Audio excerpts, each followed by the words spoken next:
Lectura del Santo Evangelio según San Marcos.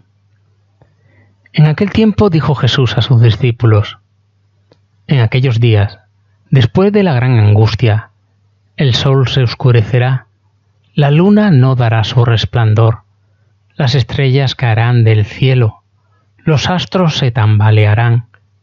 Entonces verán venir al Hijo del Hombre sobre las nubes con gran poder y gloria. Enviará a los ángeles y reunirá a sus elegidos de los cuatro vientos, desde el extremo de la tierra hasta el extremo del cielo. Aprended de esta parábola de la higuera. Cuando las ramas se ponen tiernas y brotan las yemas, deducid que el verano está cerca. Pues cuando veáis vosotros que esto sucede, sabed que Él está cerca, a la puerta. En verdad os digo que no pasará esta generación sin que todo suceda. El cielo y la tierra pasarán, pero mis palabras no pasarán. En cuanto al día y la hora, nadie lo conoce, ni los ángeles del cielo, ni el Hijo, solo el Padre. Comentario bíblico. El Evangelio de hoy forma parte del discurso apocalíptico de Marcos con que se cierra la actividad de Jesús antes de entrar en la pasión.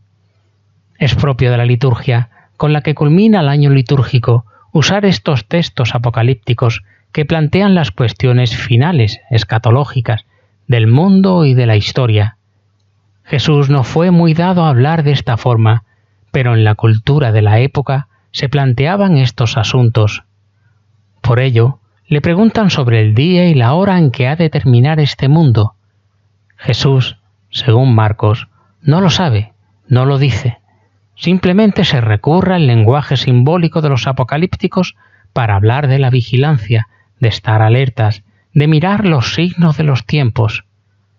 No podemos negar que aquí hay palabras de Jesús, pero hoy se reconoce que en la comunidad primitiva, algunos círculos de los profetas apocalípticos cultivaron estos dichos de Jesús y los acomodaron a su modo de vivir en una itinerancia constante en la adversidad y el rechazo de su mensaje de Dios. Tenemos que reconocer que en Marcos, lo que se llama el Apocalipsis sinóptico, se presta a muchas interpretaciones de distinto perfil histórico, literario y teológico.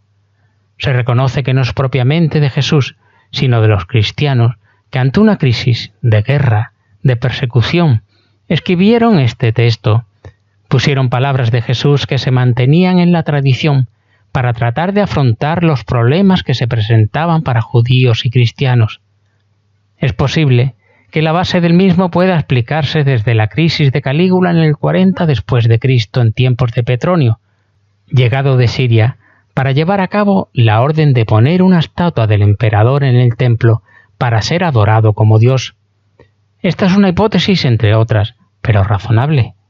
No obstante, no todo el texto se explica en este momento. Posteriormente, y separados ya judíos y cristianos, se vuelve sobre este texto ante nuevas dificultades. Las opiniones son muy diversas y a veces extravagantes. El cristianismo primitivo estuvo muy influenciado por la corriente apocalíptica. Esto no se niega, pero la solución de la historia y la vida de los hombres no debería tomarse al pie de la letra todo esto. Pero una cosa sí es cierta: ante la tiranía, todos los hombres de cualquier clase y religión estamos llamados a resistir en nombre de Dios. Los signos de los tiempos siempre han sido un criterio profético de discernimiento de cómo vivir y de qué esperar. ¿Por qué?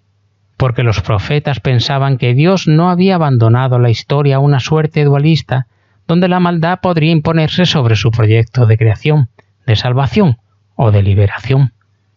Pero los signos de los tiempos hay que saberlos interpretar, es decir, hay que saber ver la mano de Dios en medio del mundo, en nuestra vida personal y en la de los demás. La historia se transforma así. No acaba ni tiene por qué acabar de buenas a primeras con una catástrofe mundial, y Dios interviene en la historia por nosotros y nunca contra nosotros.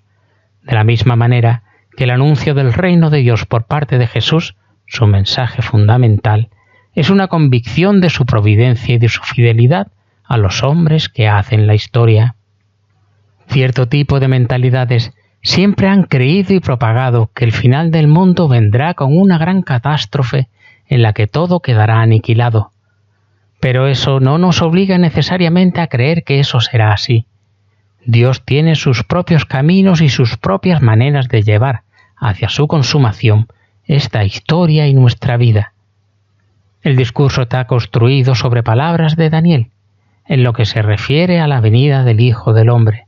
Sin embargo, en los términos más auténticos de Jesús, se nos invita a mirar los signos de los tiempos, como cuando la higuera echa sus brotes porque el verano se acerca, a descubrir un signo de lo que Dios pide en la historia. Dios tiene sus propios caminos para poner de manifiesto que en esta historia nada pasa desapercibido a su acción y de que debemos vivir con la esperanza y la esperanza del triunfo del bien sobre el mal, que no podemos divinizar a los tiranos ni deshumanizar a los hijos de Dios. Los tiranos no pueden ser dioses, porque todos los hombres son divinos, como imagen de Dios. Así es como se transformará esta historia a imagen del reinado de Dios, que Jesús predicó y a lo que dedicó y entregó su vida.